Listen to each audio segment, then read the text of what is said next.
आवाज अलिकति क्लियर राम्रो छ इन्ट्रो, किनभने म साइक्लिङ गरेर यसो बाहिरतिर आएको थिएँ। बाहिरतिर साइकल आउँदा बाहिरतिर बनाउनु राम्रो देखिन्छ भनेर बनाएँ, तर माइक ल्याउन बिर्सिएछु। अर्कोचोटि म सुधार गर्नेछु। कृपया इन्ट्रोको साउन्ड अलिकति यस्तो भनेर कमेन्ट गर्नुभयो भने बुझिदिनु होला। माइक थिएन आज मसँग, बाहिर आएको थिएँ। घरको मात्र कति बाहिर देखाउँ, म मेरो अलिक ठाउँ पनि देखाउँछु भनेर यो भिडियो बनाएको थिएँ। अर्कोचोटि चाहिँ माइक लिएर आउनेछु, साउन्ड राम्रो रहेछ। आजको लागि चाहिँ माफ गरिदिनु होला।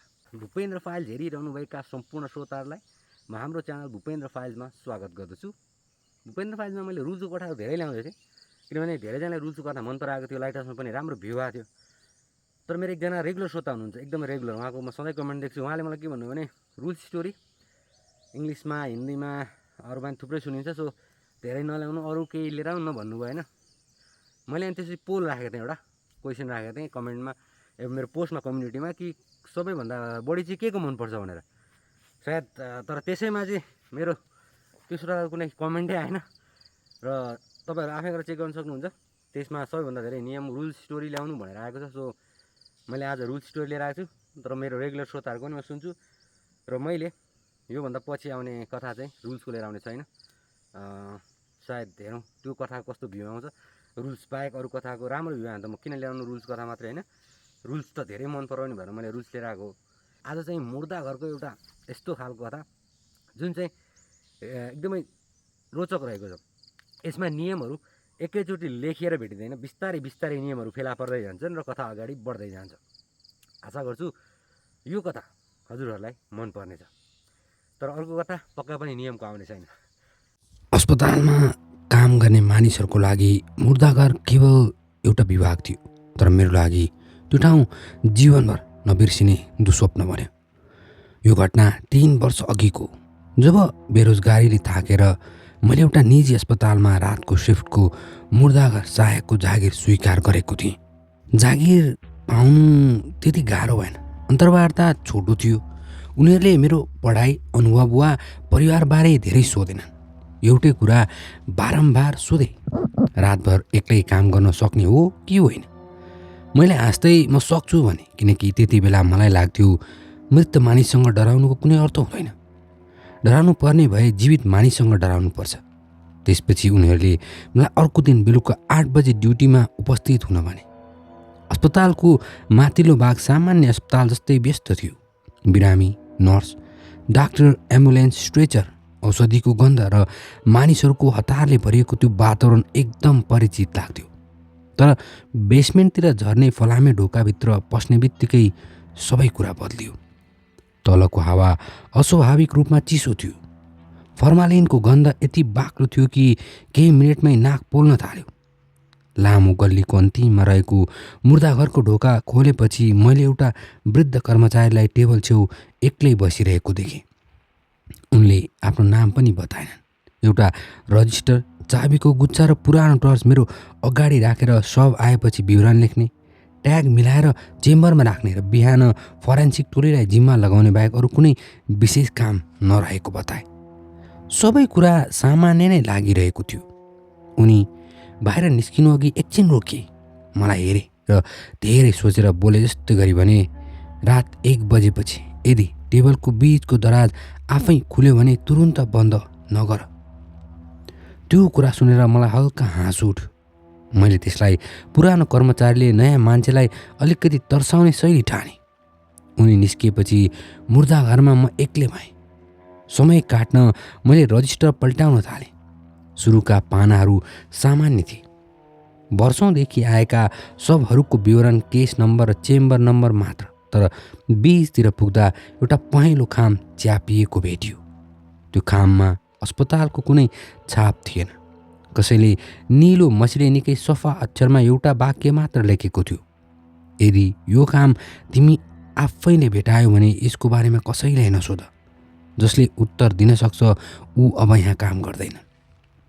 जिज्ञासावश मैले त्यो खाम खोलेँ।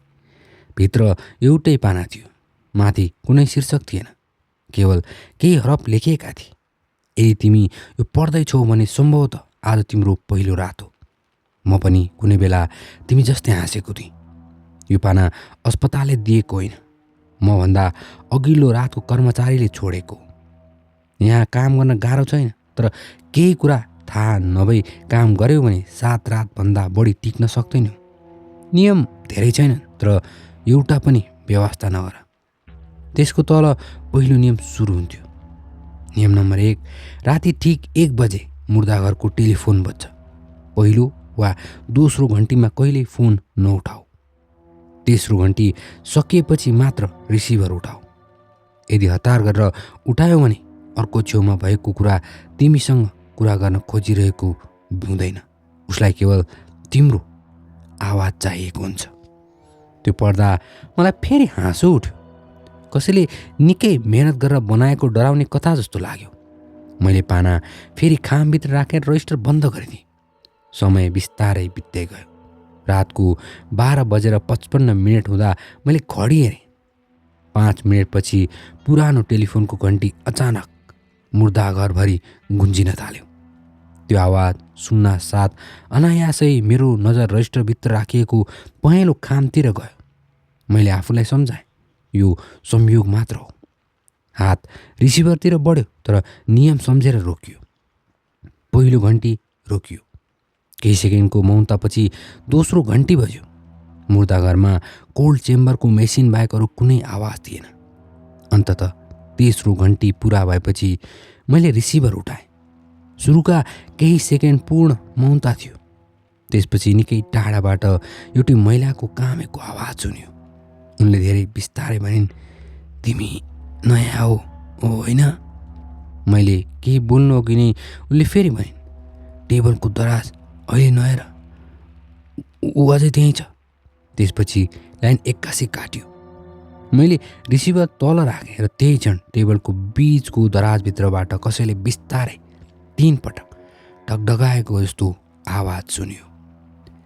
टेबलको छेउमा रहेको दराजभित्रबाट आएको त्यो 3 पटकको ढकढकाट सुनेपछि केही क्षणका लागि मेरो शरीर चल्न छोडे जस्तो भयो।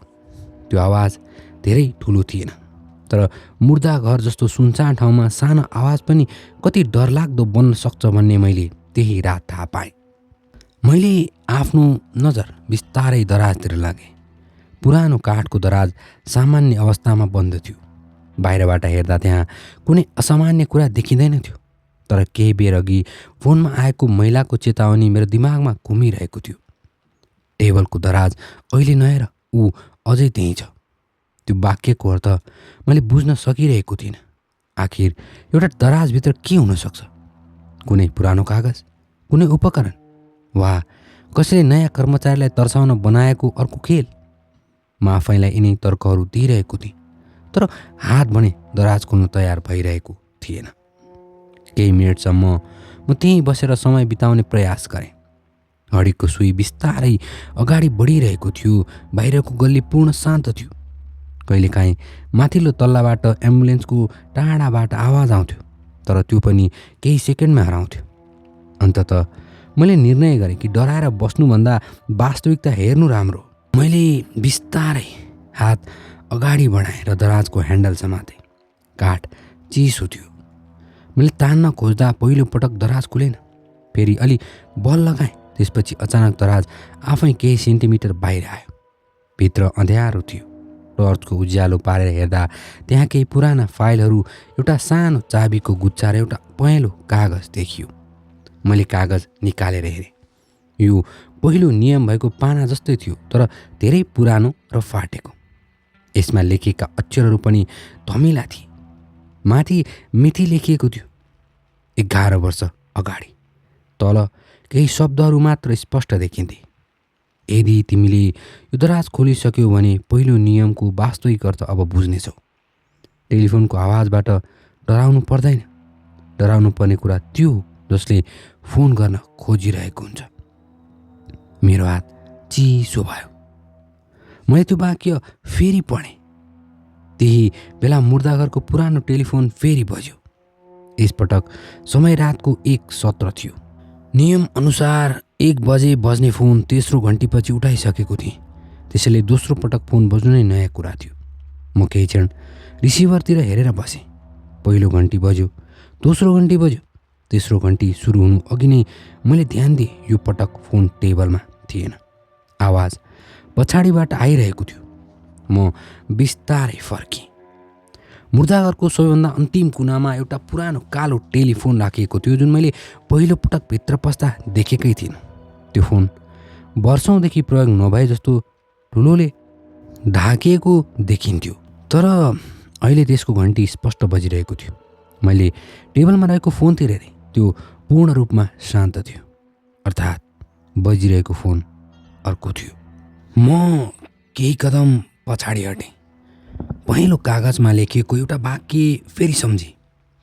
यदि तिमीले नियमहरू बढ्दै गएको देख्यौ भने डराउनु पर्दैन। त्यसको अर्थ केवल यति हो कि तिमीले अर्को कुरा थाहा पाउने समय आएको छ। त्यही बेला त्यो पुरानो फोनको घन्टी रोकियो, तर त्यसको तुरुन्तै पछि मेरो पछाडि रहेको चेम्बर नम्बर 7बाट हल्का धातु घिस्रिएको आवाज आयो। मैले बिस्तारै टर्च त्यतातिर घुमाएँ। चेम्बर नम्बर 7को सानो सिसे झ्यालभित्र सेतो कपडाले ढाकिएको शवको हात बाहिर झरेको थियो, तर त्यो हात शवको थिएन, किनकि त्यो हातले चेम्बरको ढोका भित्रबाट समातिरहेको थियो।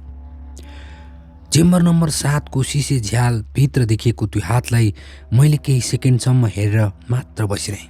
मेरो दिमागले त्यस दृश्यलाई स्वीकार गर्न मानिरहेको थिएन। मुर्दाघरमा राखिएको सबको हात बाहिर निस्कन सक्दैन भन्ने कुरा मलाई थाहा थियो। चेम्बरको ढोका बाहिरबाट लक गरिएको थियो। भित्र रहेको शरीर कुनै अवस्थामा पनि आफैले ढोका समात्न सक्ने अवस्थामा थिएन। तर त्यो क्षण तर्कभन्दा बलियो कुरा मेरो अगाडि थियो। चिसो स्टिलको ढोकाभित्रबाट एउटा हातले ढोका समातिरहेको थियो। त्यो हातमा कुनै हलचल थिएन, तर त्यसका औँलाहरू ढोकाको किनारमा यति बलियोसँग अडिएका थिए कि मानव कसैले बाहिर निस्कन अन्तिम प्रयास गरिरहेको। म बिस्तारै पछाडि हटेँ। त्यही बेला चेम्बर नम्बर 7को डिजिटल तापक्रम स्क्रिन चिम्किन थाल्यो। सामान्य स्थितिमा या अवस्थामा त्यसमा -4 डिग्री देखिन्थ्यो, तर केही सेकेन्डमै अङ्कहरू बदलिन थाले। -4, -2, 0 अनि अन्त्यमा स्क्रिनमा केवल 2वटा अक्षर देखिए, ER। मैले अस्पतालका उपकरणहरूमा यस्तो सङ्केत देखेको थिएँ, तर कोल्ड चेम्बरमा त्यसको अर्थ थाहा थिएन। मेरो हातमा रहेको पहेँलो कागज फेरि हावामा पल्टियो। मैले हेर्न खोजेको थिइनँ, तर आफै पल्टिँदा नयाँ अक्षरहरू आफै देखिन थाले। नियम नम्बर 2, यदि कुनै चेम्बरको तापक्रम अचानक बढ्न थाल्यो भने ढोका नखोल। भित्र रहेको कुरा चिसोबाट बस्न खोजिरहेको हुँदैन, उसले केवल बाहिरको तातोपनलाई महसुस गर्न खोजिरहेको हुन्छ। मेरो घाँटी सुक्यो। यसको अर्थ यो नियम पहिले नै यहाँ भएका घटनाबाट लेखिएको थियो। कसैले यो सबै कल्पना गरेर लेखेको होइन, कसैले यो अनुभव गरेर छोडेको थियो। मैले टर्चको उज्यालो फेरि चेम्बर नम्बर 7मा पारेँ। हात अझै त्यहीँ थियो, तर अब बिस्तारै औँला चलिरहेको थियो। त्यो कुनै सामान्य चाल थिएन, मानौ भित्र रहेको वस्तुले बाहिर कोही छ कि छैन भनेर महसुस गर्न खोजिरहेको होस्। म डरले जमेको जस्तो भएँ। त्यही बेला पछाडिबाट वृद्ध कर्मचारीहरूको आवाज आयो। उनी कहिले आए मलाई थाहा नै भएन। त्यसलाई नहेर धेरै बेर। उसको आवाज पहिले जस्तो शान्त थिएन। पहिलो पटक मैले उनको स्वरमा डर महसुस गरेँ। मैले फर्केर उनलाई हेरेँ। उनले तुरुन्तै टर्च खोसेर भुइँतिर सोझाए। त्यसपछि चेम्बर नम्बर 7 नजिक गएर होइन, टाढैबाट एउटा पुरानो स्विच बन्द गरे। केही सेकेन्डपछि डिजिटल स्क्रिन फेरि सामान्य भयो। चेम्बरभित्रको हात पनि बिस्तारै सिसे झ्यालबाट हरायो, तर ढोका खोलिएन। मैले सोधेँ, भित्र के छ? उनले धेरै बेरसम्म उत्तर दिएनन्। त्यसपछि टेबलमा रहेको पुरानो रजिस्टर खोलेर एउटा पाना देखाए। त्यहाँ चेम्बर नम्बर 7को विवरण थियो, तर विवरणको ठाउँमा एउटा रातो मसीको टिप्पणी पनि थियो। स्थान परिवर्तन गरिएको, कारण उल्लेख नगर्नु। मैले फेरि सोधेँ, यो सब कसको? त्यो वृद्ध कर्मचारीले मेरो आँखामा हेरेर भने, यही कुरा थाहा पाउन खोजेर अघिल्लो कर्मचारीले आफ्नो जागिर मात्र होइन, आफ्नो नाम समेत गुमायो। त्यो रात मैले पहिलो पटक बुझेँ, यो मुर्दाघरमा नियमहरू मानिसलाई डराउन बनाइएका थिएन। ती नियमहरू यहाँ काम गर्ने मानिसहरूलाई केही कुराबाट टाढा राख्न बनाइएको थियो। र अझै एउटा कुरा बाँकी थियो। मेरो हातमा रहेको पहेँलो पानाको तल्लो भागमा नयाँ शब्दहरू देखिन थालेका थिए। नियम नम्बर 3, बिहान 3 बजेपछि यदि कुनै कर्मचारीले तिम्रो नाम लिएर बोलायो भने उत्तर नै त नि हो, किनकि त्यो समयमा यहाँ ड्युटीमा तिमी बाहेक कोही हुँदैन। रातको समय बिस्तारै अगाडि बढिरहेको थियो, तर अब मलाई घडीको सुई चलिरहेको महसुस नै हुन छोडेको थियो। चेम्बर नम्बर 7 को घटनापछि मुर्दाघर पहिलेभन्दा फरक लाग्न थालेको थियो। त्यही ठाउँ, त्यही चिसो हावा, त्यही कोल्ड चेम्बर थियो, तर अब हरेक कुनामा कुनै नदेखिने कुरा लुके जस्तो लाग्थ्यो। मैले पहिलो पानालाई धेरै बेरसम्म हेरिरहेँ। केही घन्टासम्म एउटा सामान्य कागज जस्तो लागेको त्यो पाना अहिले मेरो लागि चेतावनी भन्दा बढी एउटा जीवित रेकर्ड जस्तो भएको थियो। यसमा नियमहरू आफै थपिँदै थिए, तर कसले थपिरहेको थियो भन्ने प्रश्नको उत्तर मसँग थिएन। वृद्ध कर्मचारी टेबलको अर्को छेउमा चुपचाप बसेका थिए। मैले उनलाई धेरै प्रश्न गर्न चाहन्थेँ, तर उनको अनुहार हेरेपछि रोकी। उनी केही लुकाइरहेका थिए, तर त्यो रहस्य बचाउन खोजे जस्तो खालको लुकाइ पनि होइन। बरु धेरै वर्षदेखि बोकेको भारी कसैलाई बिसाउन नखोजे जस्तो मात्र देखिन्थ्यो। अन्ततः मैले सोधेँ, तपाईँलाई यी नियमहरूबारे पहिलेदेखि थाहा थियो? उनले केही बेरसम्म खाली भित्तातिर हेरे, त्यसपछि रजिस्टरको पुरानो भाग खोले। त्यहाँ धेरै वर्ष अघिका ड्युटी नोटहरू थिए। धेरै पानाहरू खाली थिए, तर केही ठाउँमा एउटा वाक्य दोहोरिएका थिए। रातको तेस्रो प्रहरमा विश्वास गर्ने कुरा आँखाले देखेको होइन, नियमले भनेको। उनले बिस्तारै भन्न थाले कि उनी यहाँ काम गर्न सुरु गर्दा पनि यस्तै एउटा पाना भेटेका थिए। सुरुमा उनले पनि हाँसेका थिए। उनलाई लाग्यो पुराना कर्मचारीहरूले नयाँ आउनेलाई डराउन बनाएको कथा हो। तर दोस्रो हप्तामा उनले एउटा गल्ती गरे। रातको करिब 3 बजे कसैले उनको नाम लिएर बोलाएको थियो। आवाज उनलाई चिने जस्तो लागेको थियो। त्यो आवाज उनकै पुरानो सहकर्मीको थियो, जसको केही महिना अघि मृत्यु भइसकेको थियो। उनले पछाडि फर्केर हेरे। त्यसपछि के भयो भन्ने कुरा उनले पूर्ण रूपमा बताएनन्। केवल यति भने कि त्यो रातपछि उनलाई एउटा कुरा थाहा भयो, मुर्दाघरमा सबै आवाज मानिसका हुँदैनन्। मैले समय हेरेँ। घडीमा 2:45 गएको थियो। अब 3 बज्न धेरै बाँकी थिएन। अचानक मलाई आफ्नो वरिपरि सबै कुरा अस्वाभाविक रूपमा शान्त लाग्न थाल्यो। मैले आफूलाई काममा व्यस्त राख्न रजिस्टर मिलाउन थालेँ, तर मन बारम्बार एउटै कुरामा अड्किरहेको थियो। यदि 3 बजे कसैले मेरो नाम लिएर बोलायो भने त्यो आवाज कसको हुनेछ, कस्तो हुनेछ, र सबैभन्दा ठुलो कुरा, यदि त्यो आवाज मैले चिनेको मानिस भयो भने के म चुप बस्न सकुँला? ठिक 3 बजे केही मिनट बाँकी हुँदा माथिल्लो तल्लाबाट लिफ्ट चलेको आवाज आयो। बेसमेन्टमा रहेको लिफ्ट धेरै पुरानो थियो। सामान्य अवस्थामा त्यसको आवाज टाढैबाट सुनिन्थ्यो, तर यसपटक लिफ्ट सिधै मुर्दाघरकै तल्लामा रोकियो। ढोका खुल्ने आवाज आयो। मैले र वृद्ध कर्मचारीहरूले एकैचोटि लिफ्टतिर हेऱ्यौँ। भित्र कोही थिएन। केही सेकेन्डसम्म ढोका खुल्दै रह्यो अनि बिस्तारै बन्द भयो। त्यसपछि गल्लीको अर्को छेउबाट आवाज आयो, ए! मेरो मुटु एकछिन रोके जस्तो भयो। त्यो आवाज अपरिचित थिएन। त्यो मेरो नाम बोलाउने आवाज थियो। त्यो आवाज मलाई राम्ररी थियो आवाज त्यो कसको भनेर मैले पहिले हजारौँ पटक त्यो आवाज सुनेको थिएँ, किनकि त्यो आवाज मेरो आफ्नै आमाको थियो। तर मेरी आमा त्यो अस्पतालबाट 100 किलोमिटर टाढा आफ्नै घरमा हुनुहुन्थ्यो। आवाज फेरि आयो, यसपटक अलि नजिकबाट, तँ यहाँ छस् नि? मेरो शरीर एकदमै स्थिर भयो। वृद्ध कर्मचारीले तुरुन्तै मेरो हात समातेर आँखा बन्द गर्न सङ्केत गरे। उनले ओठ चलाए तर आवाज निकालेनन्।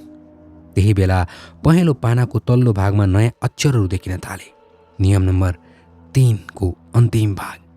यदि आवाजले तिम्रो सबैभन्दा नजिकको मानिसको रूप लियो भने उत्तर नदिनु, किनकि उसलाई तिम्रो नाम मात्र होइन, तिम्रो सम्झना पनि चाहिएको हुन्छ।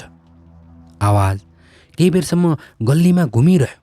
मेरी आमाको स्वर जस्तो सुनिने त्यो आवाजमा त्यस्तो पीडा थियो कि एकछिनको लागि म सबै कुरा बिर्सिएर बाहिर जान चाहन्थेँ। मनले भनिरहेको थियो, सायद कुनै कारणले आमा यहाँ आइपुग्नु भएको होला, सायद कुनै समस्या परेको होला, सायद मैले गलत सुनिरहेको होला। तर अर्कोतर्फ मेरो अगाडि बसेको वृद्ध कर्मचारीको हात अझै मेरो हातमा बलियोसँग समातिएको थियो। उनको आँखामा देखिएको डरले मलाई रोकिरहेको थियो। उनी जीवनमा धेरै कुरा देखिसकेका मानिस जस्ता थिए, तर त्यो क्षण उनी डराइरहेका थिए भने त्यसको कारण अवश्य गम्भीर थियो। गल्लीबाट फेरि आवाज आयो, यसपटक अझै नजिकबाट। ढोका खोल्न, म बाहिर छु। त्यो आवाज यति वास्तविक थियो कि मेरो शरीरले प्रतिक्रिया दिन खोज्यो। म कुर्सीबाट उठ्न लागेँ, तर वृद्ध कर्मचारीले टाउको हल्लाउँदै रोकिदिए। उनले बिस्तारै रजिस्टरको एउटा पाना मेरो अगाडि सारिदिए। त्यो पाना पुरानो थियो, तर त्यसमा लेखिएको कुरा स्पष्ट थियो। तेस्रो नियम कहिल्यै नतोड्नु।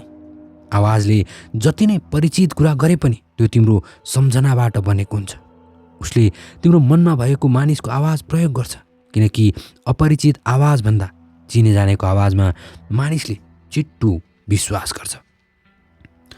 म त्यो पढ्दै गर्दा गल्लीमा फेरि पाइला चलेको आवाज आयो, ढिलो, भारी र नजिकिँदै गरेको। तर अचम्मको कुरा के थियो भने ती पाइला मुर्दाघरतिर आइरहेका थिएनन्, ती चेम्बरहरूको बीचबाट आइरहेको थियो। मैले बिस्तारै टर्च उठाएँ र अगाडि पार्न खोजेँ, तर वृद्ध कर्मचारीले फेरि रोके। उनले केवल टाउको हल्लाए। त्यो सङ्केतले स्पष्ट भनिरहेको थियो कि अहिले हेर्नु हुँदैन। केही मिनटसम्म हामी दुवै चुपचाप बसिरह्यौँ। बाहिरको आवाज कहिले टाढा जान्थ्यो, कहिले नजिक आउँथ्यो। अन्ततः बिहानको 3:15 हुँदा त्यो सबै एक्कासी रोकियो। न पाइला, न आवाज, न कुनै हलचल। केवल कोल्ड चेम्बरको मेसिनको गुन्जन बाँकी रह्यो। मैले लामो सास फेरेँ।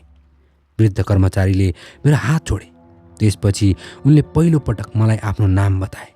उनी करिब 20 वर्षदेखि यही अस्पतालको मुर्दाघरमा काम गरिरहेका रहेछन्। उनले भने, मैले तिमीलाई पहिलो दिनमै सबै कुरा भन्न सक्थेँ, तर यसो गर्दा पनि केही फरक पर्दैन थियो। यहाँ आउने प्रत्येक मानिसले आफै देखेपछि मात्र विश्वास गर्छ। मैले सोधेँ, यो सबै सुरु कसरी भयो? उनले तुरुन्तै उत्तर दिएनन्, बरु चेम्बरहरूको लाइनतिर हेरे। त्यसपछि बिस्तारै भने, यो मुर्दाघर बन्नुभन्दा अगाडि यहाँ एउटा पुरानो भवन थियो। त्यो भवन भत्काउँदा तल एउटा कोठा भेटिएको थियो। त्यो कोठामा केही थिएन, केवल एउटा फलामको ढोका थियो। त्यो ढोकाको पछाडि के थियो भनेर कसैले कहिले थाहा पाएन, किनकि खोल्ने पहिलो मानिस नै हराए। मैले उनको कुरा सुन्दै गर्दा मेरो नजर अन्यासै चेम्बरहरूको अन्तिम भागतिर गयो। जहाँ अरू सबै चेम्बरहरूको नम्बर स्पष्ट देखिन्थ्यो, त्यहाँ एउटा खाली ठाउँ थियो। तर मैले पक्का सम्झिरहेको थिएँ, पहिलो दिन भित्र पस्दा त्यहाँ एउटा ढोका थियो। मैले वृद्ध कर्मचारीलाई सोधेँ, त्यो अन्तिम चेम्बरमा नम्बर किन नभएको? उनको अनुहार एकाएक परिवर्तन भयो। उनी धेरै बेर चुपो लागेर बसे अनि बिस्तारै भने, किनकि त्यो चेम्बरलाई नम्बर दिन खोज्ने सबै मानिसले एउटै गल्ती गरे। कस्तो गल्ती? उनले मेरो आँखामा हेरे। उनीहरूले त्यसलाई चेम्बर ठाने। त्यसपछि उनले टेबलको दराजबाट एउटा अर्को पुरानो पाना निकाले। यसपटक त्यसमा कुनै नियम थिएन, केवल एउटा वाक्य थियो, यदि तिमीले अन्तिम ढोका देख्यौ भने याद राख्नु, मुर्दा घरमा राखिने शवको सङ्ख्या सीमित हुन्छ, तर यहाँ आउने पाहुनाको सङ्ख्या कहिले सीमित हुनेवाला छैन। त्यो वाक्य पढेपछि मेरो हातबाट कागज झर्न लागेको थियो। यहाँ आउने पाहुनाको सङ्ख्या कहिले कम हुँदैन। ती शब्दहरू सामान्य चेतावनी जस्तो लाग्दैनथे। ती शब्दहरूमा कुनै यस्तो अनुभव लुकेको थियो जुन वृद्ध कर्मचारीले पनि पुरा भन्न चाहिरहेको थिएनन्। मैले उनको अनुहार हेरेँ। केही बेर अघिसम्म धेरै कुरा लुकाएर बसेको मानिस अब थाके जस्तो देखिन्थ्यो। उनी कुर्सीबाट उठेर चेम्बरहरूको लाइनतिर हेरे। रातको त्यो समयमा जहाँ धेरै बेर अघि आवाजहरू घुमिरहेका थिए, अहिले फेरि उस्तै शान्ति थियो। तर त्यो शान्ति पहिलेको जस्तो थिएन। पहिले त्यो खाली पनि थियो, अहिले त्यो पर्खाइ जस्तो लागिरहेको थियो। उनले मलाई एउटा पुरानो फाइल दिए। फाइलको बाहिरी भागमा धुलो जमेको थियो र माथि रातो अक्षरमा लेखिएको थियो, पुरानो मुर्दाघर रेकर्ड। मैले फाइल खोलेँ। धेरै वर्ष अघिका रिपोर्टहरू, ड्युटी नोटहरू र केही हस्तलिखित कागजहरू थिए। एउटा पानामा मेरो ध्यान अडियो। त्यो करिब 11 वर्ष अघिको ड्युटी रिपोर्ट रहेछ। त्यसमा लेखिएको थियो कि रातको सिफ्टमा काम गर्ने एक कर्मचारीले बिहान 5 बजे अचानक जागिर छोडेको थियो। कारणको ठाउँमा केवल एउटा वाक्य थियो, उसले आफ्नो सिफ्टमा आएको शवको नाम चिन्न सकेन, तर शवले उसको नाम चिनेको थियो। मैले त्यो वाक्य धेरै बेरसम्म हेरेँ। त्यो शब्दको अर्थ के थियो भन्ने बुझ्न सकिरहेको थिइनँ। वृद्ध कर्मचारीले मेरो अनुहार हेरेर भने, यहाँ सबैभन्दा खतरनाक कुरा शव होइन, शव त केवल शरीर हो। समस्या त्यो हो जुन कहिलेकाहीँ शरीरसँगै आउँछ। मैले थप्न खोजेँ तर उनले कुरा अन्तै मोडे। उनले फाइलको अरू कौ पाना पल्टाए। त्यहाँ एउटा पुरानो नक्सा थियो। त्यो अस्पताल बन्नुभन्दा पनि पहिलेको नक्सा थियो। नक्सामा अहिलेको मुर्दाघरको ठाउँमा एउटा सानो कोठा देखाइएको थियो। त्यो कोठाको छेउमा हातले लेखिएको थियो, तल जाने बाटो। मेरो ध्यान त्यही शब्दमा अडियो। तल जाने बाटो भने के हो मैले सोधेँ। वृद्ध कर्मचारी केही बेर चुप बसे। त्यसपछि भने, यो भवन 3 तल्लाको मात्र होइन। म झस्केँ, तर अस्पतालको बेसमेन्ट यही हो नि? उनले टाउको हल्लाए। मानिसहरूले देख्ने बेसमेन्ट यही हो। त्यो रात पहिलोपटक मलाई महसुस भयो कि अस्पतालको नक्सा, मुर्दाघरको रेकर्ड र मैले देखिरहेको वास्तविक ठाउँबीच केही कुरा मिलिरहेको थिएन। जति धेरै कुरा बुझ्न खोज्थेँ त्यति नै नयाँ प्रश्नहरू जन्मिन्थे। बिहान नजिकिँदै थियो। अब करिब 4:30 भइसकेको थियो। मैले सोचेँ अब केही हुँदैन होला। रातको सबैभन्दा खराब समय बितिसक्यो। तर त्यही बेला चेम्बर नम्बर 4 को डिजिटल स्क्रिन अचानक बल्यो। त्यसमा तापक्रम होइन, एउटा नम्बर देखियो, 01। म र वृद्ध कर्मचारी दुवैले एकैचोटि त्यतातिर हेऱ्यौँ, किनकि त्यो चेम्बरमा अहिले कुनै शव थिएन। मैले बिस्तारै सोधेँ, यो नम्बरको अर्थ के हो? वृद्ध कर्मचारीको अनुहार फेरि गम्भीर भयो। उनले तुरुन्तै रजिस्टर खोले र केही पाना पल्टाउन थाले। केही सेकेन्डपछि उनको हात रोकियो। उनले बिस्तारै भने, यो सम्भव छैन। मैले सोधेँ, के भयो? उनले रजिस्टर मेरो अगाडि राखे। त्यहाँ आजको मितिमा एउटा नयाँ विवरण लेखिएको थियो। समय 4:30, चेम्बर नम्बर 7, नाम। त्यसमा मेरो आफ्नै नाम थियो। तल एउटा सानो टिप्पणी, शव अझै आइपुगेको छैन। मेरो नाम रजिस्टरमा देखेपछि केही क्षणको लागि मेरो दिमाग खाली भयो। मैले त्यो अक्षरहरू फेरि पढेँ। त्यो मेरो नाम नै थियो। त्यसमा कुनै गल्ती थिएन। केस नम्बर पनि खाली थिएन, मिति पनि आजकै थियो। सबैभन्दा डरलाग्दो कुरा भनेको त्यसको तल लेखिएको टिप्पणी थियो, शव अझै आइपुगेको छैन। त्यो वाक्यले मेरो शरीरभित्र एक किसिमको चिसो डर फैलायो। यदि कुनै सामान्य गल्ती भएको भए नाम गलत हुन सक्थ्यो, तर यहाँ गल्ती जस्तो देखिने कुनै ठाउँ थिएन। कसैले मेरो नाम, समय र चेम्बर नम्बर पहिले नै लेखेर राखेको थियो। मानौ कसैलाई थाहा थियो कि आज रात म यहीँ हुनेछु। मैले तुरुन्तै रजिस्टर बन्द गर्न खोजेँ, तर वृद्ध कर्मचारीले मेरो हात रोक्नुभयो। उहाँले त्यो पानालाई धेरै ध्यान दिएर हेर्नुभयो। उनको अनुहारमा अचम्मभन्दा बढी चिन्ता थियो। यो पहिले सुरु भयो, उहाँले बिस्तारै भन्नुभयो। मैले सोधेँ, के सुरु भयो? तर उहाँले तुरुन्तै उत्तर दिनु भएन। उहाँ उठेर चेम्बर नम्बर 4 नजिक जानुभयो। ढोका बाहिरबाट हेर्नुभयो तर खोल्नु भएन। त्यसपछि फर्केर मलाई भन्नुभयो, आज बिहानसम्म यहाँबाट निस्कन खोज्ने प्रयास नगर। त्यो सुनेर मेरो डर झन् बढ्यो। मैले सोधेँ, किन? अब के हुन्छ? उहाँ केही बेर चुप बस्नुभयो। त्यसपछि भन्नुभयो, किनकि तिमीले आफ्नो नाम देखिसक्यो। अब त्यो कुराले पनि तिमीलाई देखिसकेको छ। त्यो वाक्यको अर्थ मैले बुझ्न सकिनँ, तर उहाँको आवाजले मलाई थप प्रश्न गर्न दिएन। मैले त्यो रात पहिलोपटक आफूलाई कैदी जस्तो महसुस गरेँ।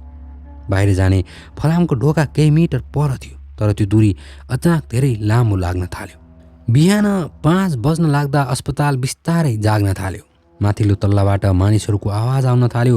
नर्सहरू हिँड्ने आवाज, ढोका खुल्ने बन्द हुने आवाज, मेसिनहरूको आवाज, सबै सामान्य संसार फर्किएको जस्तो लाग्यो। तर मुर्दाघरभित्र भने अझै रात बाँकी थियो। मैले सोचेँ, अब उज्यालो भयो, अब केही हुँदैन होला। तर त्यही बेला पहेँलो पाना फेरि आफै पल्टियो। यसपटक नयाँ नियम थिएन। एउटा पुरानो नियमको तल एउटा नयाँ वाक्य थपिएको थियो। यदि बिहानसम्म तिमीले आफ्नो नाम रजिस्टरमा देख्यौ भने बुझ्नु कि यो तिम्रो पहिलो रात मात्र थियो। त्यो पढेपछि मेरो मन झन् भारी भयो। वृद्ध कर्मचारीले मलाई माथि जान दिएनन्। उनले केवल यति भने, आज रात घर गएर सुत्न खोज्नु, तर एउटा कुरा याद राख्नु, यदि सपनामा यही ठाउँ देख्यौ भने डराएर नउठ्नु, किनकि सपनाबाट भाग्न खोज्नेहरू नै कहिलेकाहीँ वास्तविक ठाउँमा फर्किन्छन्। मलाई त्यो कुरा अनौठो लाग्यो, तर मैले त्यति बेला ध्यान दिइनँ। म बिहानको उज्यालोसँगै अस्पतालबाट बाहिर निस्केँ। बाहिर संसार सामान्य थियो। मानिसहरू आफ्नो काममा थिए, गाडीहरू चलिरहेका थिए, काम लागेको थियो।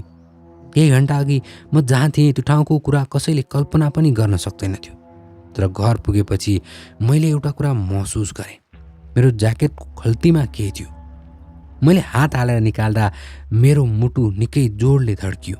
त्यो त्यही पहिलो पानाको एउटा सानो टुक्रा थियो र त्यसमा नयाँ नियम लेखिएको थियो। नियम नम्बर 4, पहिलो रातपछि घर फर्किँदा पछाडि नहेर्नु। यदि तिमीले अस्पतालको ढोका सम्झ्यौ भने मात्र होइन, यदि अस्पतालले तिमीलाई सम्झ्यो भने पनि।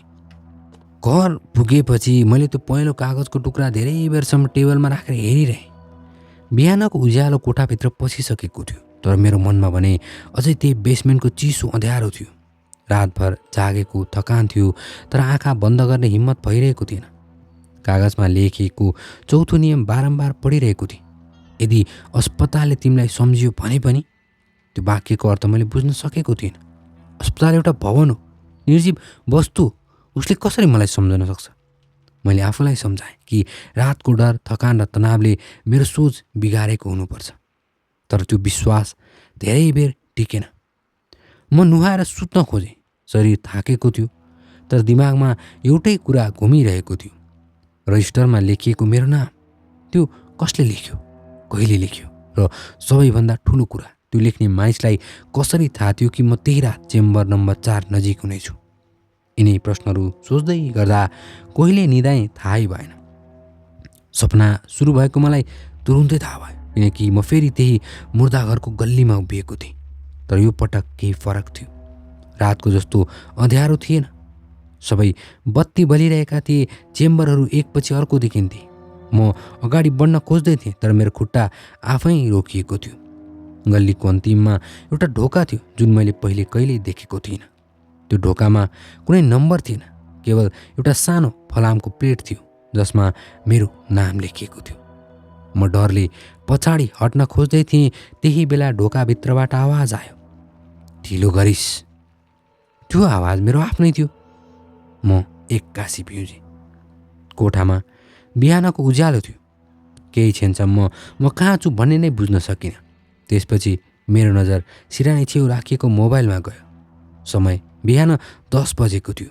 म केही बेर चुप बसेर आफूलाई सम्झाएँ, त्यो सपना मात्र थियो। त्यही बेला मेरो मोबाइल बज्यो। स्क्रिनमा अस्पतालको नम्बर थियो। म केही सेकेन्ड फोन हेरेर बसिरहेँ। मेरो मनले उठाउन भनिरहेको थिएन, तर यदि नउठाएँ भने मनमा डर बाँकी रहने थियो। त्यसैले मैले फोन उठाएँ। अर्कोतिर केही क्षण मौनता थियो। त्यसपछि उताबाट त्यो वृद्ध कर्मचारीको आवाज आयो, आज राति ड्युटीमा आउनुपर्छ। मैले तुरुन्तै भने, म आउन सक्दिनँ, हिजो राति जे भयो। उहाँले मेरो कुरा काट्नुभयो। तिमीले आउँदिन भन्न मिल्दैन। त्यो स्वरमा आदेश थिएन, डर थियो। मैले सोधेँ, किन? केही सेकेन्डको मौनता बसेपछि उहाँले भन्नुभयो, किनकि हिजो रात तिमीले एउटा नियम तोड्यौ। मेरो शरीर चिसो भयो। मैले सोधेँ, कुन नियम तोडेँ मैले? उहाँले बिस्तारै भन्यो, तिमीले आफ्नो नाम रजिस्टरमा देख्यौ, अनि त्यो पाना पढ्यौ तिमीले। मैले केही बोल्न सकिनँ, किनकि उहाँले त्यसपछि भनेको कुरा झन् डरलाग्दो थियो। अब रजिस्टरमा तिम्रो नाम मात्र छैन, अरू पनि केही थपिएको छ। आज रात आउँदा आफै हेर्नु। फोन काटियो।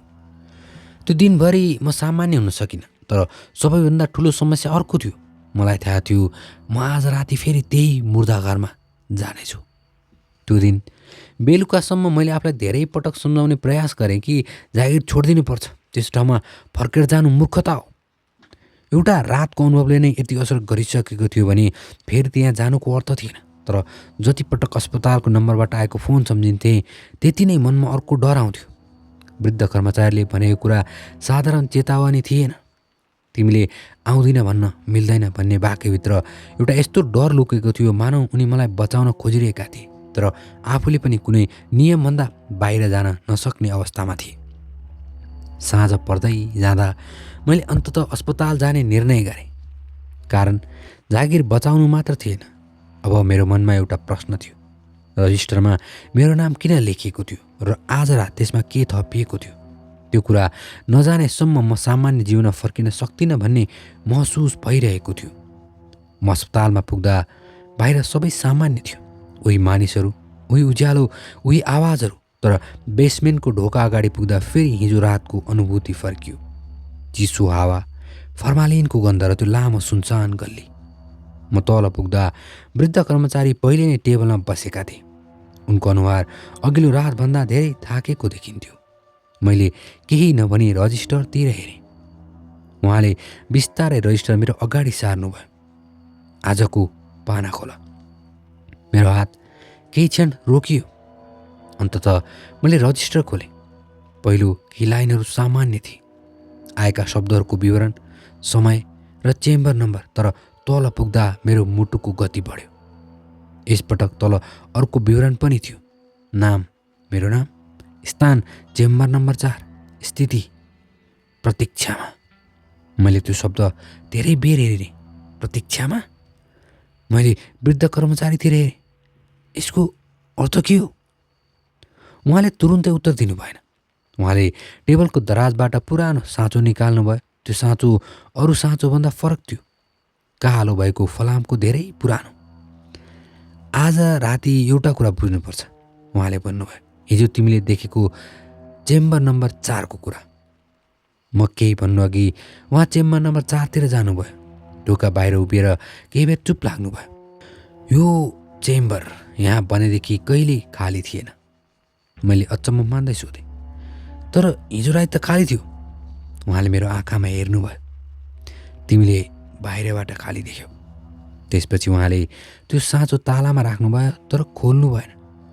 यो ढोका बाहिरबाट खोलिन्छ, तर भित्रबाट कहिले खुल्छ त्यो कसैलाई थाहा छैन। त्यही बेला मुर्दाघरको पुरानो टेलिफोन बज्यो। यसपटक समय रातको 1 बजेको थिएन।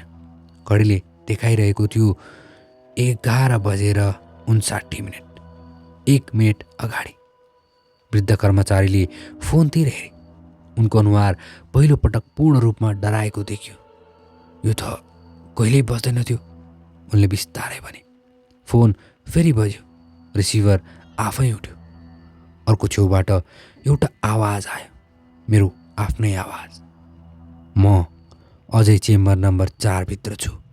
त्यो सुन्नासाथ वृद्ध कर्मचारीको हातबाट साँचो भुइँमा खस्यो। साँचो भुइँमा खसेको आवाज मुर्दाघरको मौनताभित्र असाध्यै ठुलो सुनियो। वृद्ध कर्मचारी केही सेकेन्डसम्म फोनतिर मात्र हेरेर उभिरहे। उनको अनुहारमा देखिएको डर मैले यसअघि कहिल्यै देखेको थिइनँ।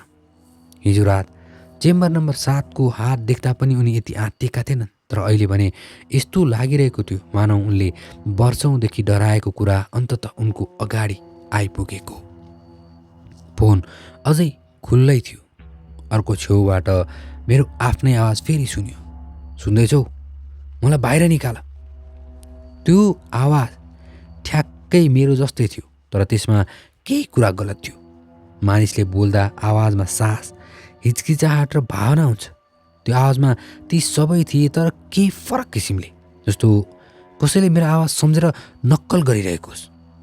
वृद्ध कर्मचारीले अचानक अघि बढेर रिसिभर उठाउन खोजे, तर मैले उनको हात रोकिदिएँ। किन रोकेँ मलाई थाहा थिएन। सायद डरले, सायद जिज्ञासाले। तर त्यो क्षण मेरो मनले भनिरहेको थियो, यदि त्यो फोन काटियो भने केही कुरा अधुरो रहनेछ। फोनबाट फेरि आवाज आयो, तिमीले मलाई किन छोड्यौ? मेरो शरीर चिसो भयो, किनकि त्यो वाक्य मैले कहिल्यै सुनेको थिइनँ। तर त्यसमा एउटा अनौठो अनुभूति थियो, जस्तो त्यो आवाजले मलाई मात्र होइन, मेरो कुनै पुरानो सम्झनालाई बोलाइरहेको होस्। वृद्ध कर्मचारीले यसपटक जबरजस्ती फोनको तार निकालिदिए। आवाज तुरुन्तै रोकियो। केही सेकेन्डसम्म हामी दुवै चुपचाप उभिरह्यौँ। त्यसपछि उनले पहिलो पटक मलाई सबै कुरा बताउन थाले। यो ठाउँमा काम गर्ने प्रत्येक मानिसले एउटै गल्ती गर्छ, उनले भने।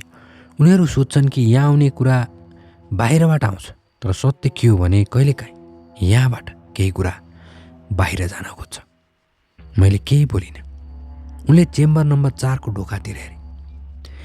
11 वर्ष अघि यहाँ काम गर्ने एउटा कर्मचारी थियो। ऊ पनि तिमी जस्तै थियो।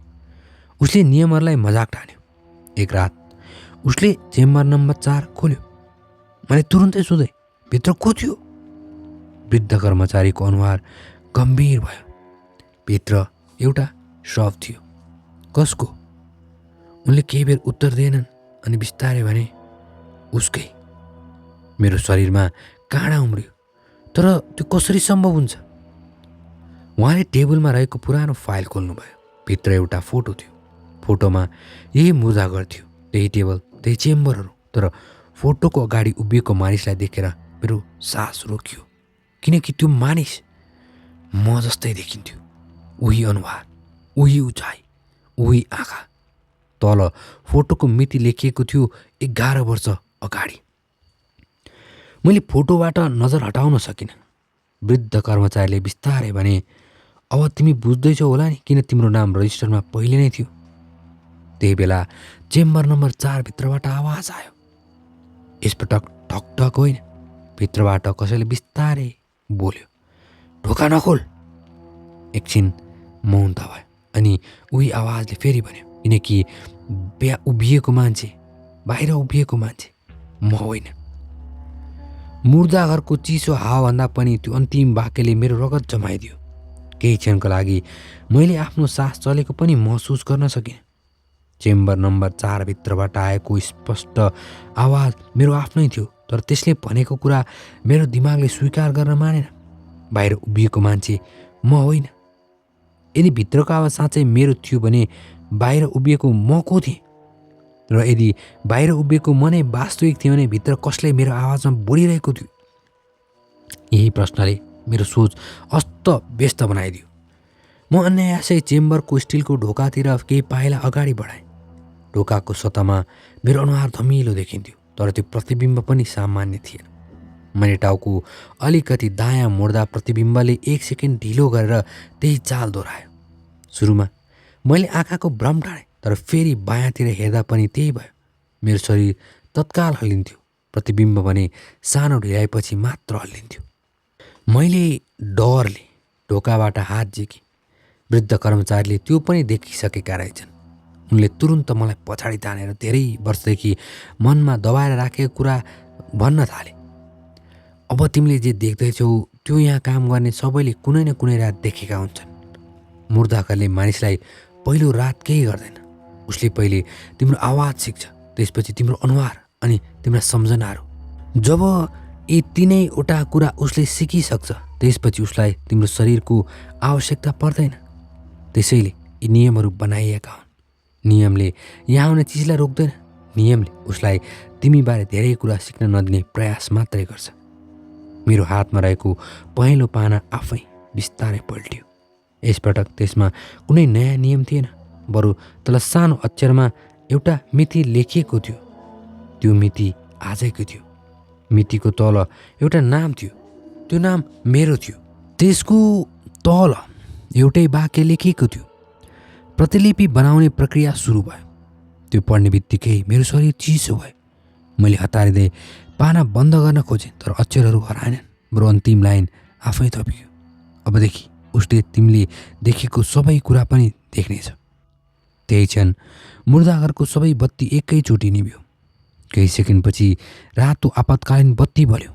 त्यो धमिलो उज्यालोमा मैले गल्लीको अन्तिमतिर कसैलाई उभिएको देखेँ।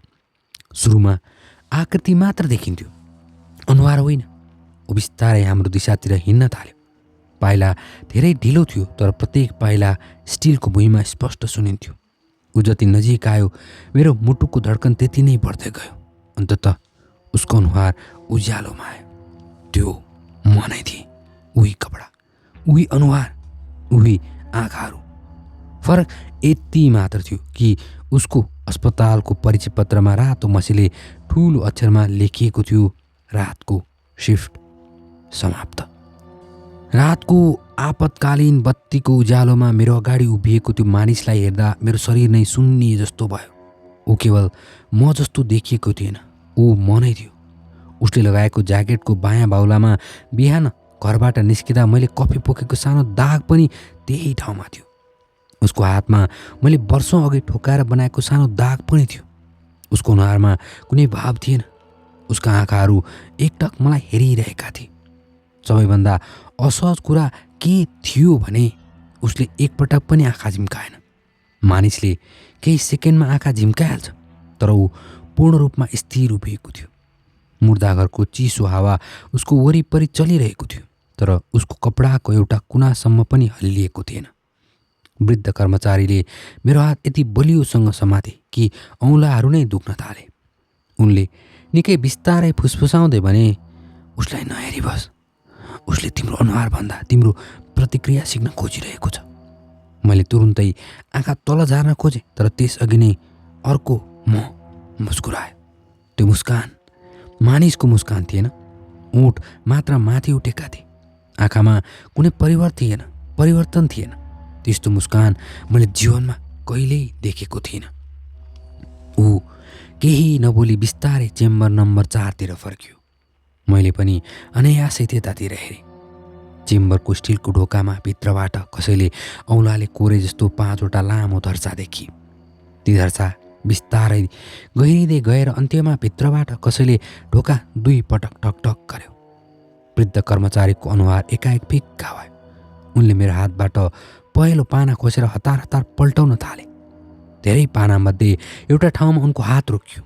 मैले टर्चको उज्यालो पारेर हेर्दा त्यहाँ अर्को नियम थियो जुन हामीले पहिले कहिल्यै देखेका थिएनौँ। यदि उसले तिम्रो रूप लिएर चेम्बर नम्बर 4 अगाडि उभियो भने उसले ढोका आफै खोल्न सक्दैन। उसलाई ढोका खोल्न जीवित मानिसको निर्णय चाहिन्छ। उसले तिमीलाई विश्वास दिलाउने धेरै प्रयास गर्नेछ, तर ढोकाको चाबी कहिल्यै प्रयोग नगर्नु। मेरो आँखा अगाडि अनायासै भुइँमा खसेको पुरानो चाबीतिर गयो। त्यही क्षण अर्को म बिस्तारै झुक्यो। उसले चाबी उठाउन खोजेन, बरु उसको औँला चाबीभन्दा 1 इन्च माथि रोक्यो, मानव कुनै अदृश्य पर्खालले छुन नदिएको होस्। त्यसपछि उसले पहिलो पटक बोल्यो।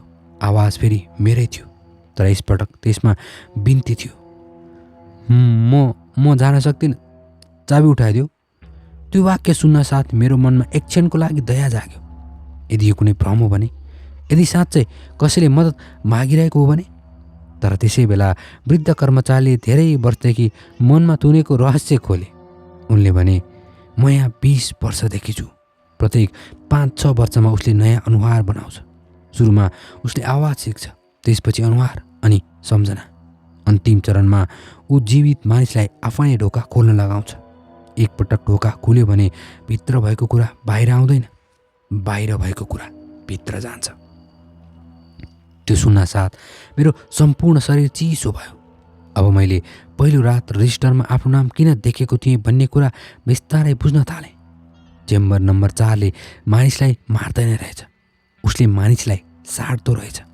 त्यसैले हरेक केही वर्षमा यहाँ नयाँ कर्मचारी चाहिन्थ्यो। त्यसैले नियमहरू अस्पतालले होइन, अघिल्ला कर्मचारीहरूले लेख्दै आएका रहेछन्। उनीहरू सबै एउटै प्रयास गरिरहेका थिए, अर्को मानिसलाई आफू जस्तो बन्नबाट जोगाउने प्रयास। त्यही बेला अर्को मले टाउको बिस्तारै उठायो। यसपटक उसको मुस्कान हराएको थियो। उसले सिधै मेरो आँखामा हेर्दै एकदमै शान्त स्वरमा भन्यो, उसले तिमीलाई एउटा कुरा भनेन। वृद्ध कर्मचारी अचानक स्तब्ध भए। अर्को म फेरि भन्यो, उसले 20 वर्षदेखि यहाँ काम गरिरहेको होइन, ऊ 20 वर्ष अघि नै मरेको। त्यो वाक्य सुन्न साथ मेरो हात अझै वृद्ध कर्मचारीको हातमै थियो, तर त्यो हात बरफभन्दा चिसो थियो। वृद्ध कर्मचारीको हात अचानक बरफभन्दा पनि चिसो भएको महसुस भएपछि मैले झट्किएर उनको हात छोडेँ। उनी उभिएकै ठाउँमा थिए, तर अब मैले पहिलोपटक उनको अनुहारमा ध्यान दिएर हेरेँ। अस्पतालको सेतो बत्तीमा उनी सधैँ थाकेका र वृद्ध देखिन्थे, तर रातो आपतकालीन बत्तीको उज्यालोमा उनको छाला अस्वाभाविक रूपमा फुस्रो देखिन्थ्यो। आँखा मुनिका गहिरो कालो घेरा, ओठमा रगतको कुनै रङ नभएको फिक्कापन र सबैभन्दा अनौठो कुरा, उनको खुट्टा मुनि कुनै स्पष्ट छाया नै थिएन। म केही बोल्न नपाउँदै अर्को म फेरि मुस्कुरायो। अब उसलाई सोध, उसले शान्त स्वरमा भन्यो। यदि ऊ जीवित हो भने उसले हरेक बिहान अस्पतालबाट बाहिर निस्केर ऊ कहाँ जान्छ? त्यो प्रश्नले वृद्ध कर्मचारीको अनुहारमा पहिलोपटक छटपटाहट देखियो। उनले तुरुन्तै मलाई चेम्बर नम्बर 4बाट टाढा जान भने, तर यसपटक उनको स्वरमा पहिले जस्तो आत्मविश्वास थिएन। मैले केही क्षण दुवैतिर हेरेँ। एकातिर मेरो रूप लिएको त्यो अपरिचित, अर्कोतिर मलाई 2 रातदेखि बचाइरहेको वृद्ध कर्मचारी। कसलाई विश्वास गर्ने भन्ने निर्णय गर्न सकिरहेको थिइनँ। त्यही बेला टेबलमा रहेको पहेँलो पाना आफै खुल्यो। यो पहिलो पटक थियो जब त्यसमा नयाँ नियम होइन, एउटा लामो टिप्पणी देखियो। यदि कुनै रात तिमीलाई दुवै पक्षले आफू सही भएको प्रमाण दिन थाले भने बुझ्नु, अन्तिम रात सुरु भयो। त्यस बेला कसैको कुरा विश्वास नगर, प्रमाण खोज।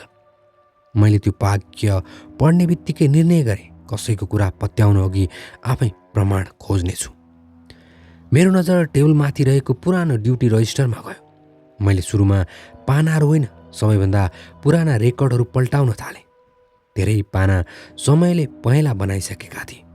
केही ठाउँमा मसी मेटिसकेको थियो, तर करिब 20 वर्ष अघिको एउटा पानामा रातो छाप लागेको थियो। त्यो घटना रिपोर्ट थियो। त्यहाँ स्पष्ट लेखिएको थियो, रातको शिफ्टमा कार्यरत कर्मचारी हराएपछि खोजी गर्दा मुर्दाघरको चेम्बर नम्बर 4 भित्र एउटा अज्ञात शव फेला पर्यो। शवको अनुहार पूर्ण रूपमा क्षतिग्रस्त भएकाले पहिचान हुन सकेन। ड्युटीमा रहेका अर्को कर्मचारी पनि त्यसै रातदेखि सम्पर्कविहीन भए। रिपोर्टको तल हस्ताक्षर थियो। मैले त्यो हस्ताक्षर देख्ने बित्तिकै मेरो शरीरमा काँडा उम्रियो। त्यो हस्ताक्षर ठ्याक्कै मैले मेरो अगाडि उभिएको वृद्ध कर्मचारीकै नामको थियो। मैले बिस्तारै टाउको उठाएर उनलाई हेर्न लागेँ। उनी त्यहीँ उभिएका थिए, तर उनको अनुहारमा अब कुनै भाव थिएन। एकदमै शान्त स्वरमा उनले भने, त्यो रिपोर्ट पुरा पढ। मैले फेरि रजिस्टरतिर हेरेँ। अन्तिम लाइन मैले पहिले पढेकै थिइनँ। त्यसमा लेखिएको थियो, यदि यो रेकर्ड कसैले भविष्यमा पढ्यो भने सम्झिनु, हराएको कर्मचारी म होइन। मैले हराएको मानिसलाई 20 वर्षदेखि बाहिर निस्किन दिइरहेको छैन। यो वाक्य पढेपछि मैले पहिलोपटक चेम्बर नम्बर 4को ढोकातिर फर्केर हेरेँ। ढोका बन्द थियो, तर ढोकाको सानो सिसाभित्र एउटा होइन, धेरैवटा अनुहारहरू उभिएर हामीहरूतिर हेरिरहेका थिए। चेम्बर नम्बर 4को सानो सिसाभित्र देखेका ती अनुहारहरू कुनै शवका अनुहार जस्ता थिएन। ती सबै एकअर्कामाथि च्यापिएका, अन्धकारभित्रबाट बाहिर हेर्न खोजिरहेका मानिसहरू जस्ता देखिन्थे। कसैको आधा अनुहार मात्र देखिन्थ्यो, कसैको एउटा आँखा, कसैको केवल हात। तर सबैभन्दा डरलाग्दो कुरा के थियो भने तीमध्ये प्रत्येकको अनुहारमा एउटै भाव थियो, बाहिर निस्कन नसक्ने मानिसको निराशा। मैले ध्यान दिएर हेरेँ।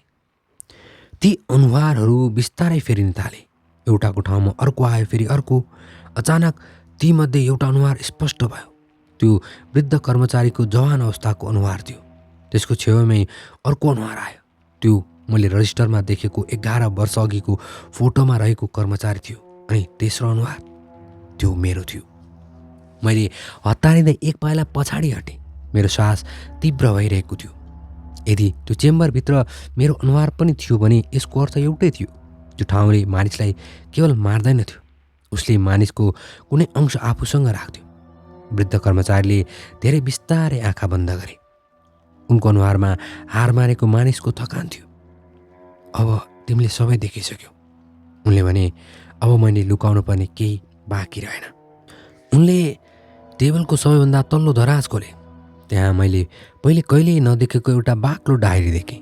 त्यसको छाला च्यातिएको थियो र पहिलो पानामा एउटै वाक्य लेखेको थियो, यदि म असफल भएँ भने यो पढ्ने मानिसले मेरो ठाउँ लिनुपर्नेछ। वृद्ध कर्मचारीले डायरी मेरो हातमा दिए। यो मैले लेखेको होइन, उनले बिस्तारै बोले, मेरो अघिल्लो मानिसले लेखेको। मैले त्यसमा आफ्नो कुरा थप्दै आएको छु। प्रत्येक पुस्ताले अर्काको लागि केही न केही छोडेको छ। मैले डायरी पल्टाएँ। पहिलो लेखक 30 वर्ष अघि यही मुर्दाघरमा काम गर्न कर्मचारी रहेछ। दोस्रो लेखक 25 वर्ष अघि। तेस्रो, चौथो, अन्तिम केही पाना भने वृद्ध कर्मचारीकै हस्तलेखमा भरिएका थिए। तर एउटा कुरा सबै पानामाथि एउटै थियो, हरेक लेखकले अन्तिममा एउटै वाक्यका लेखेका थिए, यदि तिमी यो पढ्दैछौ भने म अझै पनि ढोका बन्द राख्न सफल छु। मैले वृद्ध कर्मचारीतिर हेरेँ। यसको मतलब? उनी केही क्षण मौन बसे। त्यसपछि पहिलोपटक उनको आँखामा आँसु देखियो। चेम्बर नम्बर 4 जेल हो। मैले केही बोलिनँ। त्यहाँ राखिएका शवहरू होइनन्। म अझै चुप रहेँ। त्यहाँ बन्द गरिएको कुरा जीवित र मृत दुवै होइन। मेरो घाँटी सुक्यो। त्यसपछि त्यो वृद्धले फेरि भन्यो, हामी यहाँ शव हेर्न बस्दैनौँ, हामी पहरेदार हौँ। त्यो सुन्न साथ मुर्दा घरभर एक्कासी ठुलो धडामको आवाज गुन्जियो। चेम्बर नम्बर 4 को ढोकाले भित्रबाट यति जोडले धक्का खायो कि पुरै स्टिलको फ्रेम नै काम्यो। दोस्रो धक्का झन् बलियो थियो। छतबाट धुलो खस्न थाल्यो। तेस्रो धक्का लाग्दा ढोकाको वरिपरि साना चिरा देखिन थाले। वृद्ध कर्मचारीले चाबी उठाए। मैले सोचेँ उनी ढोका खोल्न लागेका हुन्, तर उनले चाबी ढोकामा होइन, ढोकाको छेउमा रहेको पुरानो फलामको सानो प्वालमा घुसाए। चाबी घुम्ने बित्तिकै पुरै मुर्दाघरभरि कतै गहिराईबाट ठुलो मेसिन चले जस्तो गर्जन सुनियो।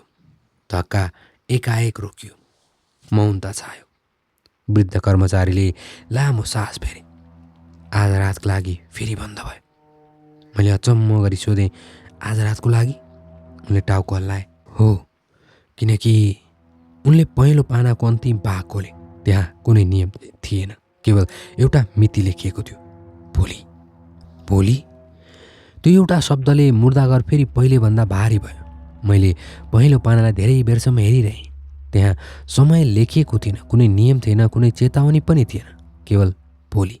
मानौ त्यो कागजलाई पनि थाहा थियो कि आज रातपछि के हुनेवाला छ। वृद्ध कर्मचारीले बिस्तारै डायरी बन्द गरेर टेबलमा राखे। उनको अनुहारमा एउटा अनौठो शान्ति देखिन्थ्यो। धेरै वर्षदेखि बोकेको जिम्मेवारी अब अन्त्यतिर पुगेको मानिस जस्तो।